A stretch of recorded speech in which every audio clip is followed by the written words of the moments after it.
Today I'm just making a quick video talking about hose clamps, and something I see pretty often. A lot of times you'll see these style hose clamps removed, the factory ones, and what'll be installed is these screw style clamps. And they work just fine. People have been using these for a very, very long time, but they're a little bit more upkeep.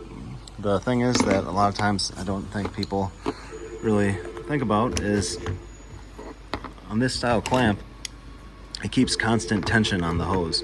It's a spring steel strip, and it keeps tension on the hose. So as the hose starts to fall apart, or the barb starts to rust, and as things start to get older, and you know, the oil starts leaving the rubber and stuff, and it starts to shrink, these still keep tension on it, so they're less likely to leak.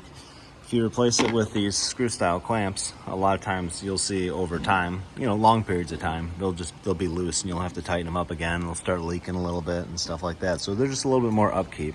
If that's all you have, they work fine. I mean, they're not, it's not a, you know, bad idea. I have them on my car. You know, it's something that people have been using for a long time, but I actually prefer using these style clamps, the factory ones. There's a lot of different versions of these, but yeah, they seem to work great. They last a long time. They keep nice tension on the hose, and yeah, I think they are superior in my opinion. So that's all. Thanks for watching.